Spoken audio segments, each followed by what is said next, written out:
As the world rapidly changes, the links between climate change, displacement, and conflict grow stronger. Our planet is warming, leading to unpredictable consequences for all inhabitants. Amid conflict, communities find their resilience against climate impacts critically weakened.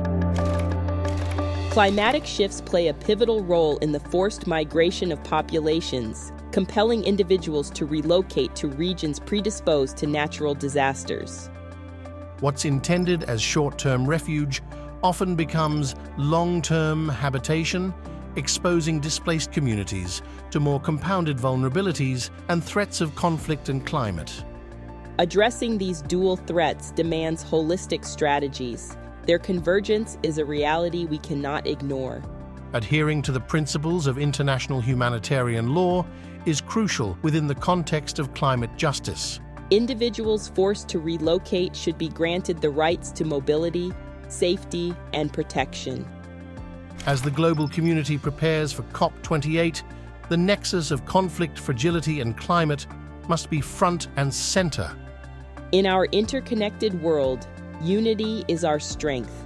Addressing these challenges is not just a responsibility, it's essential for a sustainable future. Together, let's build a future where everyone is protected and our planet thrives. Join hands with displaced communities. Take action today to build a future resilient to climate challenges.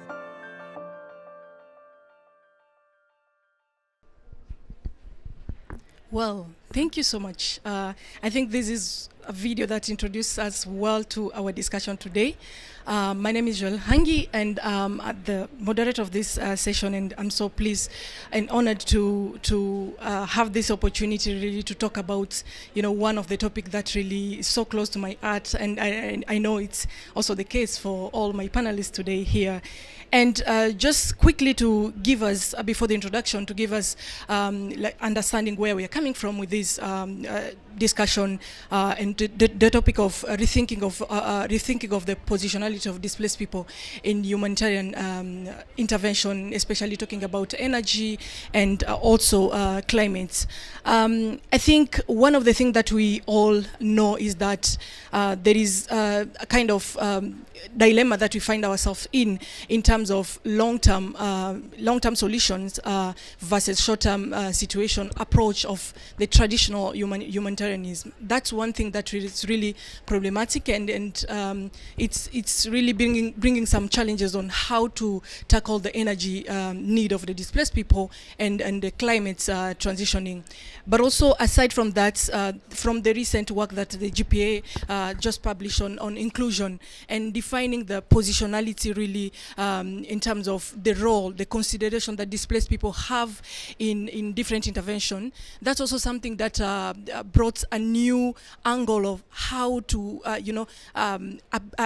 approach displaced people. Traditionally, displaced people are just beneficiaries, and they're just there to sit and receive aid. But also, the new thing that is coming is telling us a different thing. So that's something that really inspired from to have this kind of discussion today. And I'm so pleased to have you all here bringing really strong contribution to this panel discussion. And without taking so much time, I'll open the floor for introduction. Just quickly introduce yourself, where you're coming from, your organization, and we can dive into the discussion today. So, yes. Hello, everyone. My name is Shaza, and I am a former Syrian refugee, German now. I'm from the Global Refugee-Led Network. I'm Andrew Harper, the Special Advisor for Climate Action for the High Commissioner for Refugees. Thank you. Martijn Veen, Global Head of Energy at SNV in the Netherlands. I hope to be speaking a bit about Kenya, where we have teams based. Would have been much better if they could have been here. Unfortunately, that's not the case. I hope to be able to represent them well. Okay, good morning. I'm Dan Marango. I'm from the Ministry of Energy and Petroleum, Kenya. I'm the Director of Renewable Energy. Great. Thank you so much. And this is one of the things that I think it's making our discussion really strong and rich in terms of the different background that people are coming from, and also the contribution that they're bringing to this discussion today. And I'll start my question really, or this discussion with Mrs. Anila. Shaza, sorry. Shaza, it's a pleasure having you, but I'd like to know what is your opinion about the positionality, the way we're approaching it in terms of the role and the value that the sector is giving to displaced people. What do you think of, from the displacement background, what do you think of the positionality of displaced people, and is it really good? For example, is there any need for change? You can also highlight that to introduce us to our discussion today. Thank you. First of all, I would like to say that the people are somehow is overlooked to come and to delve in this kind of discussion as a people of displacement background, because they were always underestimated. They were always seen as like a vulnerable group. They are passive. They are not able to bring like the resilience or bring solutions or whatever. So if we ask me about their role in debate, in policies, they are not actually centered. But in reality, in the practicality, I think they are the one who is doing or most of the work, if we can say, like with their like available resources. So what I would like to mention here, that those people have the invaluable knowledge, they have the skills, they have all the resilience, they know the context, they know the culture, they know the situation, they know their needs better than anyone else, but they don't have the opportunities, they don't have the resources, so they are not able to make the change that they needed, because they still need to also offer their lives and so on and so forth. So what I'm trying to say here as well, what we need to do is to recenter the groups to be in the equal partnership within the policy making, to reshape the policies, and also to be seen as an equal partner, and to meaningfully to be engaged, not only at the last minute to be in a speaking role in like session like that. I like the point you already raised, that I hope they are here, because I think no one can talk about someone better than someone. You cannot explain my pain now while I'm sorry, I'm so sleepy because 2 days not sleeping. Whatever you can say, I feel you, but no one can feel. I am the only one who can explain this, and I can say what I need in my context also, because the context and the culture plays a big role, which is like we always forget about it. So as coming back to your question, the positionality of the affected community still denied. We need to bring it back to the center. We need to bring their voices. We engage them meaningfully, not only last stage. No, we need to bring them from the co-organizing, from the implementing, till like reviewing also. Decision making is already maybe first, second day already done. We didn't know, we were not invited. What we need to do to come together, because we are all in one ship. If someone did something wrong, it's not about him to be affected. All of us will be sink in the climate change issue. Actually, it's something affecting everyone, and that's why all voices is really matter. So I will stop here. Maybe we can discuss more, but yes, we need to bring them back to the center. Thank you. That's so strong, talking about positionality and mentioning the center, being at the center of everything. And looks like from your say, if I can just mention a few, you mentioned that there is a need, like they're not at the place where they're supposed to be, and then there is a need for them to come back to the center. And this is something that is coming and introducing us really well to my next panelist, Andrew. It's a pleasure to have you, especially next to Anila, and connecting this question. I think coming from UNHCR, I know you work so closely. I think displaced people are the center, should be the center of your approach. And I wonder what is your connection to what just Shaza mentioned in terms of bringing people at the center. What are the bold kind of move and requirement that are needed from the humanitarian sector and energy sector in particular to bring these people to their position? Thanks, and thanks for the invitation. I think one of the challenges is that the solutions are out there. Like we all know what the problems are. We all know what the solutions are, but the financing for operationalizing these solutions are not. And if anything, if you talk about displaced populations, they're often discriminated against. And so you could have pro-poverty subsidies for providing energy, which is not just only providing energy, it also provides support and protection for the environment. There's clean cooking facilities available, but they're just they cost too much. And so we're talking about hundreds of millions of dollars, pledges and commitments, but the money's not actually getting to the ground. So there is certainly, when we try and bring refugees or affected populations to these events, there's obviously challenges. But we do know what they need because we're there. And it's not just a situation which will be just impacting on refugees, it's also the host communities. Because if you have a humanitarian response, it's not going to work. You need to have something which is already being used by the communities. And so it's about including refugees and other displaced people within the overall development approach, and making sure that when governments have climate or energy or development policies, it's inclusive of refugees. And so it then becomes market driven, because when you talk about energy, it's not just sort of cooking, it's about empowerment. And so you either have an approach which keeps people suppressed, or you allow people to start contributing for their families, their communities, and for the country in which they're often displaced too. So this is something which we're trying to do. We're trying to not just approach the provision of energy, or by that matter education or everything else, in a humanitarian response. We're trying to look at it in a much more holistic manner, that you need to do this to protect the environment, you need to do it in terms of protecting people's dignity. It's about empowerment, but it's also the wider communities. So support the refugees, support the environment, support the host communities. I think you have really mentioned a very good point in terms of holistic approach and moving beyond just lights and cooking, because it's not just about a bulb being lit or having something to cook with. It's really something that is really sustainable in long term.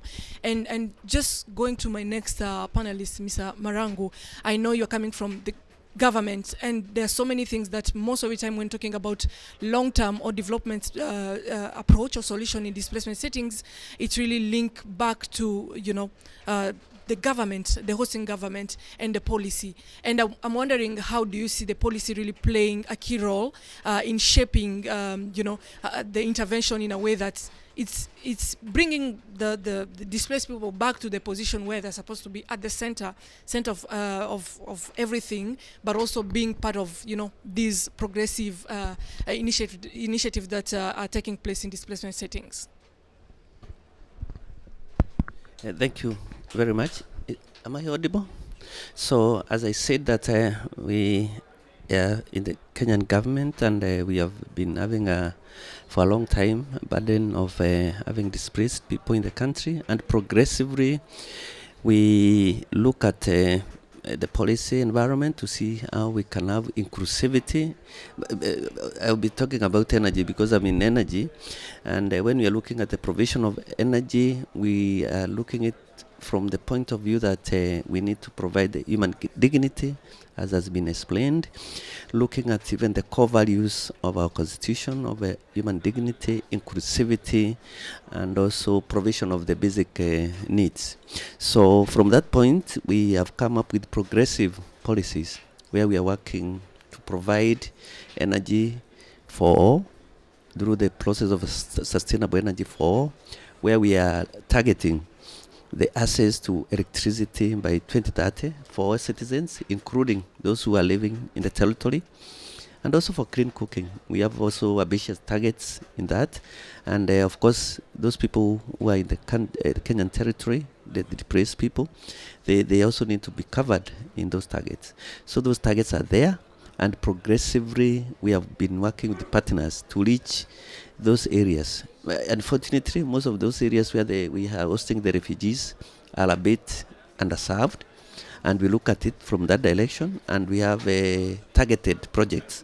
I know my colleague will be talking about them because we work with the GIZ, SNV, EU, World Bank, and partners to try to alleviate the challenges that I'll be maybe mentioning in the next question.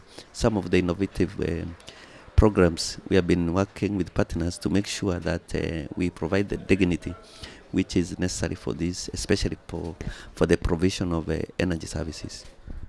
Thank you so much for sharing that, and maybe that's also connects well with my question to you, Majin. I know you work so closely at the grassroots level. SNV really is penetrating and connects well with the local community and the refugee community. And I'm wondering, from your approach, because you design solution, you come up with solution that you serve to the displaced population. How does the let's say user-centered approach really define the kind of items or the quality that you use or you put in the market for displaced people? Because it's also linked to how you consider them. So I would definitely like to know how you approach that user-centered or user approach when designing your products, and how does that really affect the displacement market? Yeah, thanks for that question. Very good question. And also, following on the comments from our colleague from Kenya, I would like a bit to center on that example of Kenya, actually. Kenya is then a country with more than 500,000 displaced people. It's quite a bit from countries like Ethiopia, South Sudan, neighboring countries. And one of the biggest places where those are being hosted is Kakuma refugee camp. I think there's like more than 40% of all those, more than 500,000, are actually in Kakuma refugee camp. So you're talking about more than 250,000 people. And as you also mentioned in your introductory comments, this is a long-term settlement, actually. It's already there for more than 30 years. So you cannot think about humanitarian response approaches, the classical approaches as they were in the past. We really need to think about more sustainable market-based approaches. There's economies there. There's people living there that actually are struggling but also working hard to get an income, and they want to improve their lives. And we see a lot of potential and capacity there. Now, if you look at how to ensure quality, for example, that end-user-centric approach, for us that comes with any product that comes in there. If that's now an off-grid lighting with solar products, or if that's with cooking on improved cook stoves and all kinds of products that the people need, they need to be very solid quality. That if you buy those, because this is now not about giving away products, this is really about people that want to improve their lives. They buy solar because they want to have solar. They buy a cook stove because it improves their lives in terms of less smoke, less working time. So they want to buy those things, and they have the capacity to do so. But then if they do, it needs to be a quality product. Otherwise, we're failing them. If they buy such a product, it should be lasting long term. So it comes with quality standards. So for off-grid solar, we apply international quality standards for that, like the Verisol standard, for example. But also on cooking, we make sure that when we train local stove producers, for example, we try to do as much as possible locally, because you're talking about isolated places. So working with the communities in setting up cook stove factories, for example, producing quality stoves that last long term. If not, people will not buy them anymore. So it's in the interest of everybody, also of the companies, to actually deliver those quality products for the end user. So that's kind of responding to your question, how we put that end user centric. It also comes with behavioral change communication, like understanding what the people need.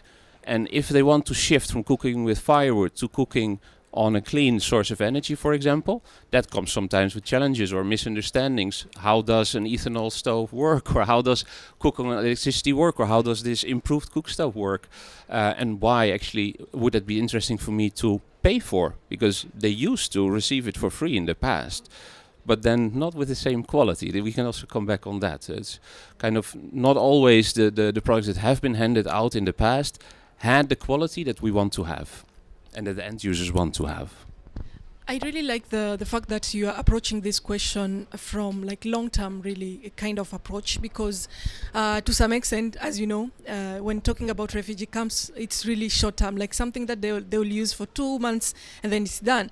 But I think the fact that people are now, even yourself, like manufacturing things that will last for so long is really something that is helping us, because we don't have to forget like climate change is there, e-waste is there, how to think about one of the things that is waiting for us after 50 years, 20 years down the line, e-waste, where to put these things. So developing something of quality is something that is benefiting us, and it will eventually come back to us. If we are coming up with something that is of cheap, let's say low quality, at the end of the day it will be at your door waiting for you. So it's really important to know that you are having that kind of long-term approach and not to just be in the trap of they're just people for few hours there, and few years there, and then they will leave.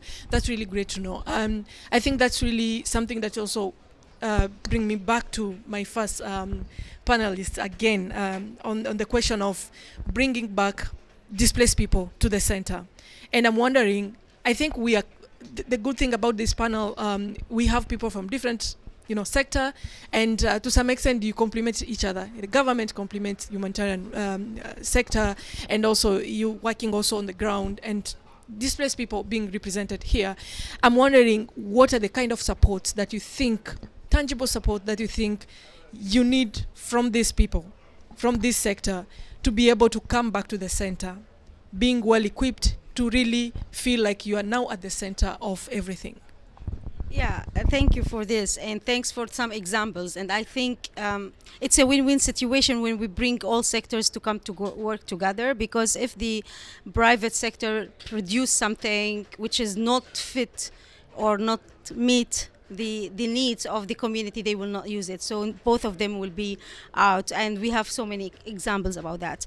But how we can improve this, meaningfully engaging the community, I think first of all we need to have the awareness session for the sectors to know the value of including the community, and also for the community to know that their voices is really here. They have a role to play. They are the agent of change, to be honest. They are not passive, so they need also to know this, and to know the benefit of using the green and the clean energy and all of this kind of climate change mechanism that help us to stop this like crisis that we are facing.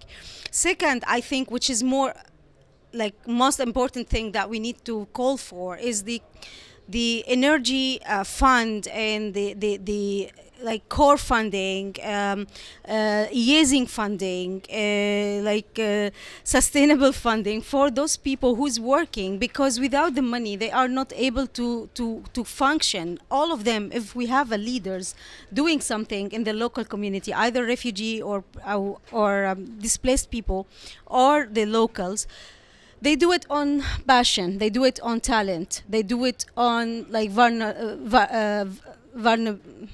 voluntarily. But till when they can still, because they have their family, they have their like commitment, they cannot continue like that. So I think also the project funding is something that helps, but it's not good, it's not sustainable. So what we need also sustainable funding, which is core funding. If we give them this ability, then they will be dependent on themselves, and they also be coming to the dignity issues. They feel they are valuable, they will feel they have the dignity, so they will depend on themselves.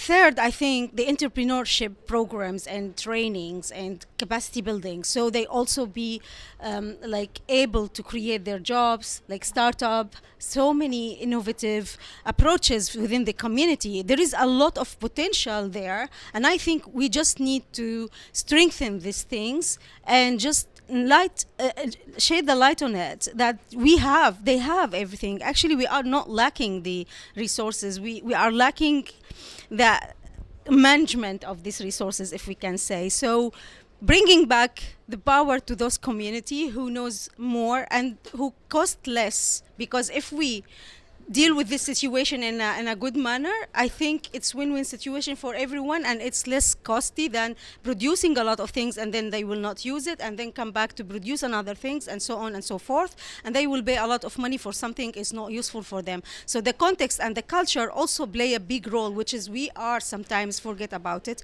Asking the community about their needs, different needs according to different groups, should be also addressed, because women knows more. Women who cooked is better to know than men, because if we do some consultation sometimes, if we did, mostly people are coming like men. We're asking the household, the male household.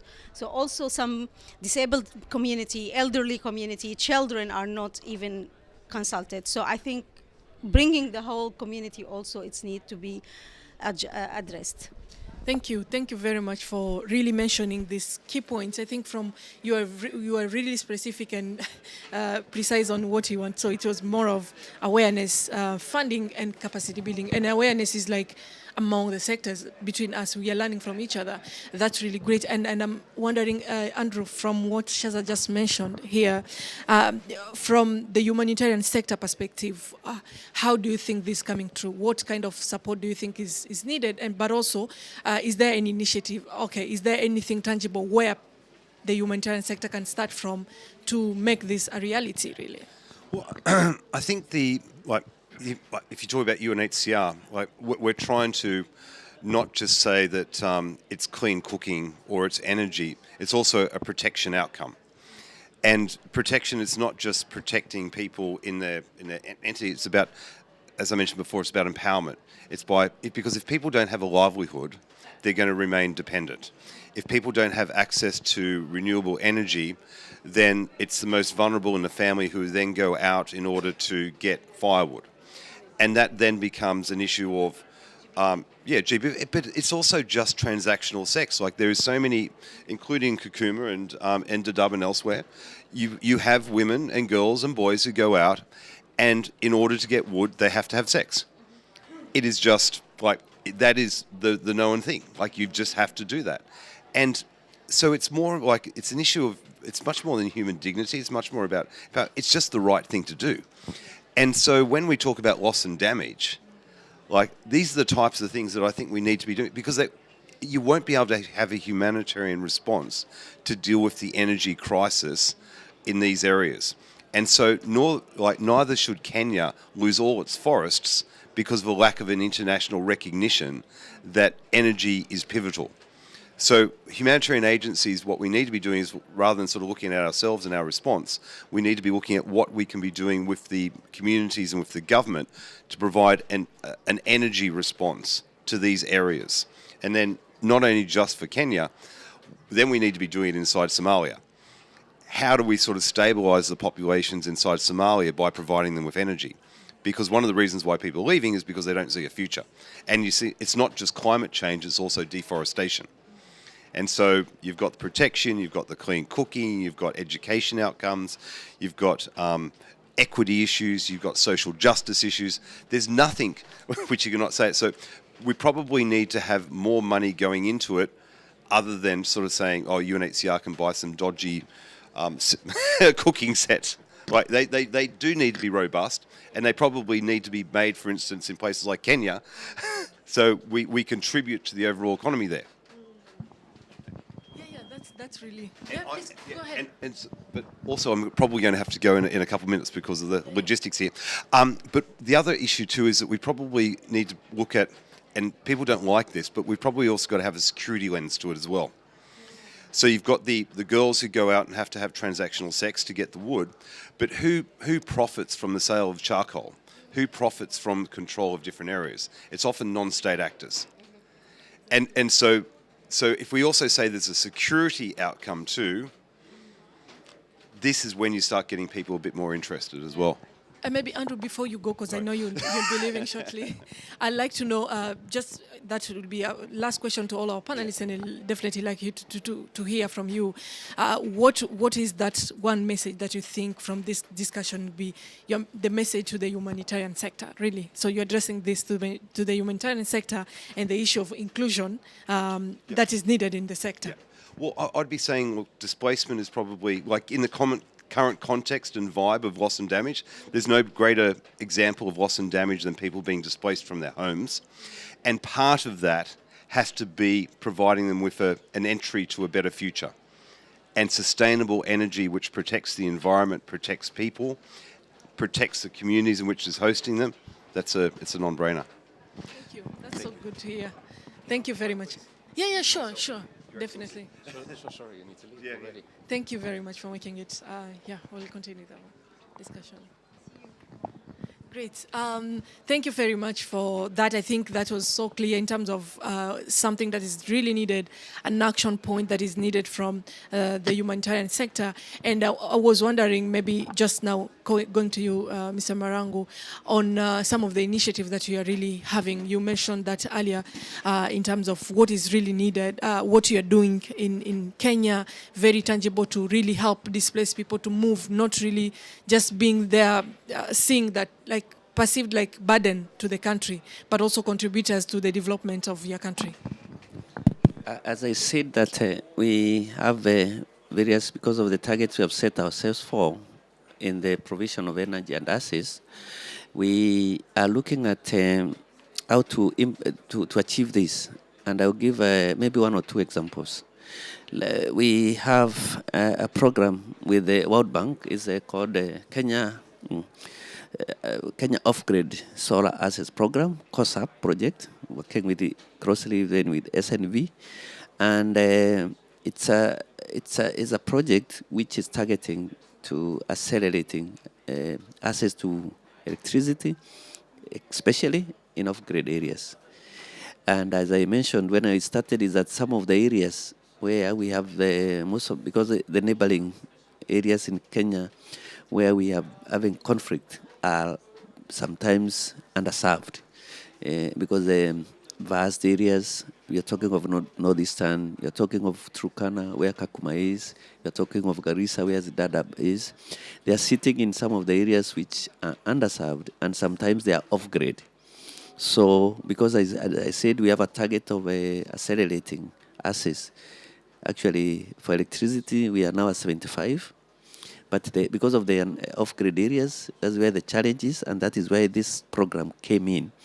And it's a basically solar project, looking at the standalone solutions and mini-grids. So those areas and areas, even with these displaced people, are some of the areas that this program is targeting. But when the project was also being implemented, it was realized that the challenge of cooking, which has also been mentioned by colleagues here, was also a challenge. So we also started a program where we also have a clean cooking component in COSA. Number two, we also have another program. That's how I was saying that to solve this, we are working with partners. We have a EU program looking at capacity building. As you know, Kenya has a national and county government, and most of the displaced people are in counties. So we are looking at a provision, what is saying targeted response to provision of energy. And this program, we have that program, it's called Sustainable Energy Technical Assistance, a EU program, a 3-year EU program, building capacity at national and county on energy planning. And why I'm mentioning this is that now in counties, we are doing county energy plans. And even counties where we have these depressed people being hosted, like Garissa, we are doing a county energy planning for Garissa, and we are also including the needs of the Dadaab, which is in Garissa, in the component. We also have a component on clean cooking in the county energy plans, so that because electricity, we are doing not so bad. As I said, we are at 75, but because of off-grid, we have a 25%, which we are handling through off-grid solutions, and maybe solar, mainly solar. But for counties now, because it's an obligation under our policies to have county energy plans, where those depressed people are, we are putting them in the plans for the provision of energy in those counties. So that's how briefly I would say we are approaching these interventions. These interventions through government policies and support from partners. Thank you. That's really good to hear, because to some extent, I think when it comes to national planning, it has been, for so long, one of the things that doesn't really, accommodate displaced people. But seeing or hearing from you in terms of what Kenya is doing, it's really, really interesting, and I think that's really something that other countries should also learn from. And maybe coming to you, Mr. Majin, I'll definitely like to hear from you in terms of capacity building. I know Mr. Marango has mentioned that, and Shaza mentioned that earlier.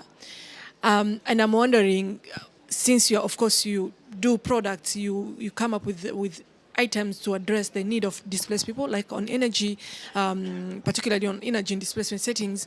I'm wondering, when thinking of capacity building, how do you see that component of your work also being, let's say, a channel to, build the capacity of people through local manufacturing, or even supporting the different initiatives? Do you see that like a way of empowering displaced people and changing the narrative through that, or is there any idea from your organization to work on that?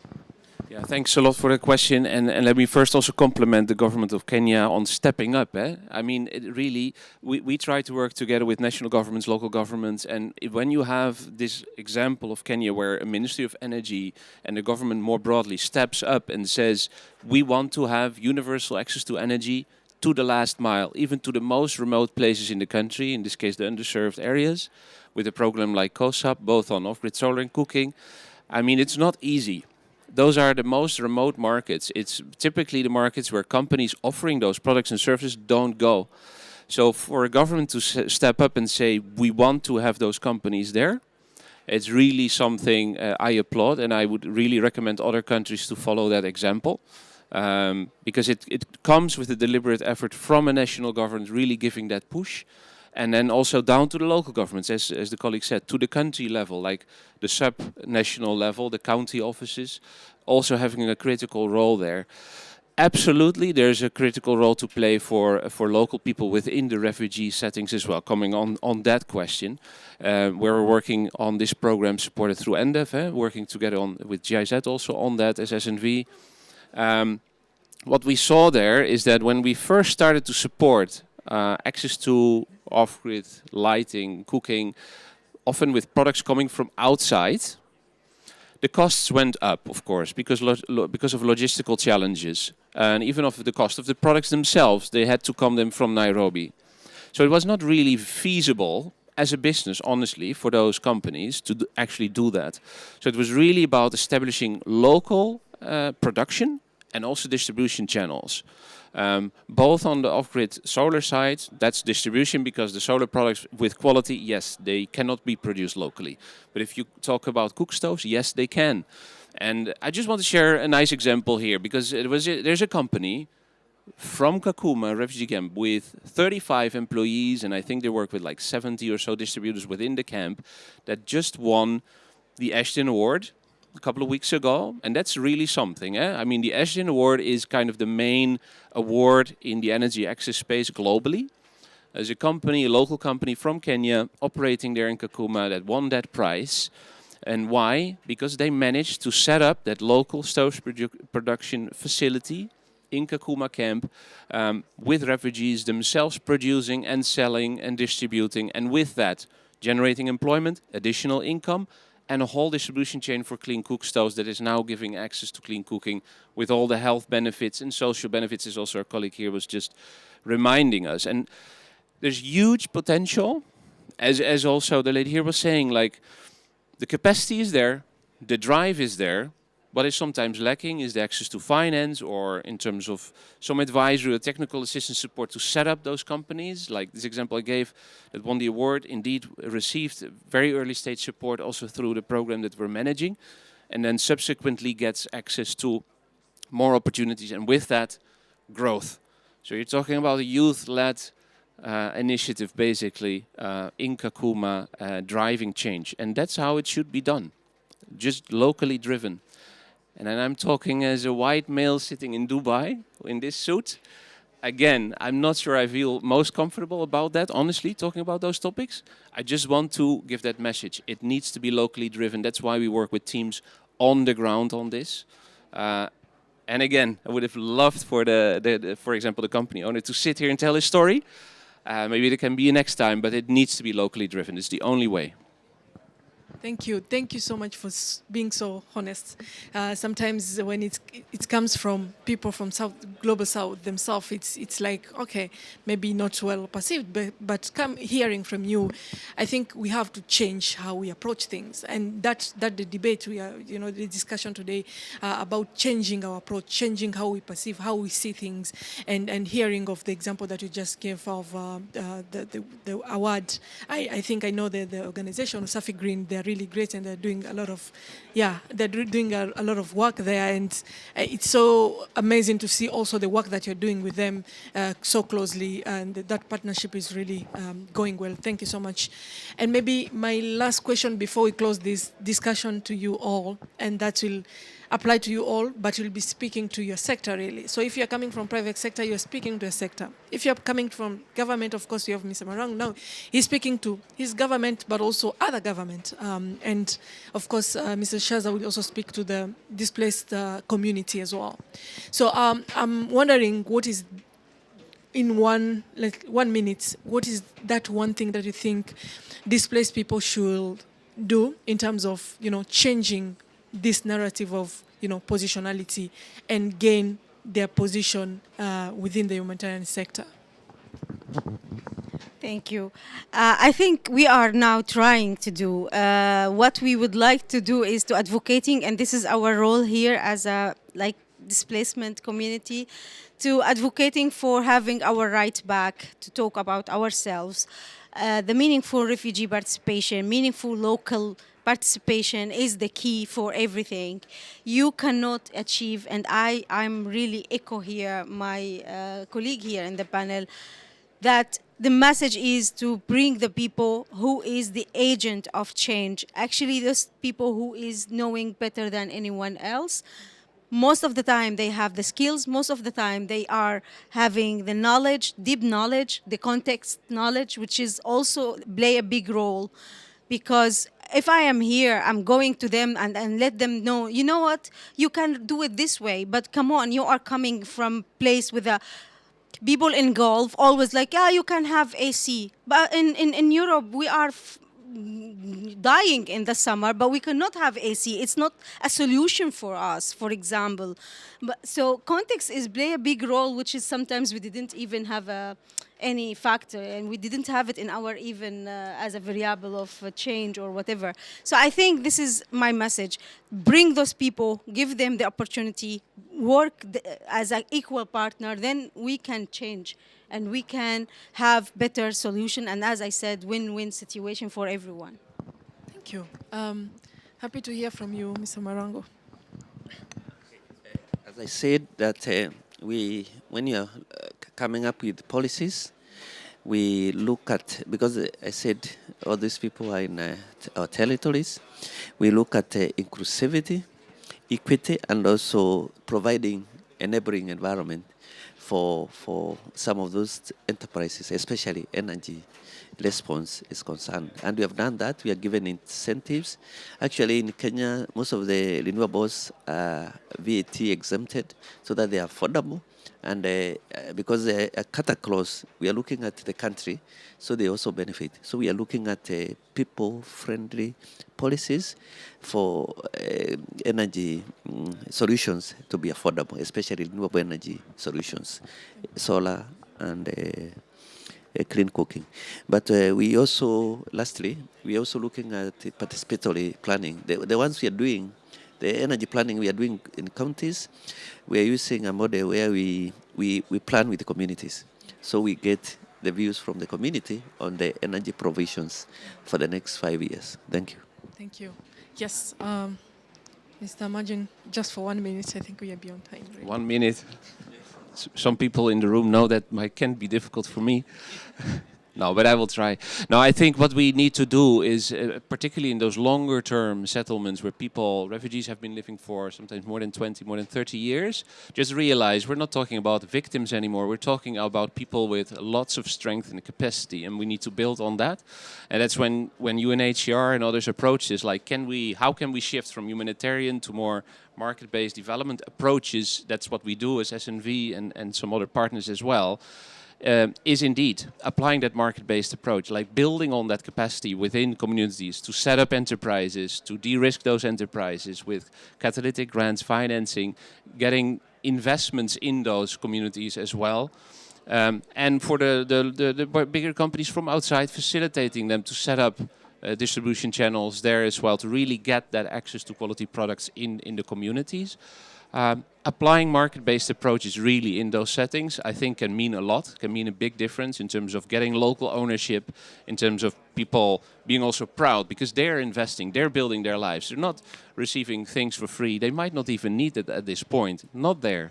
There's economies there to build on, and there's lots of capacity to build on. So let's do that.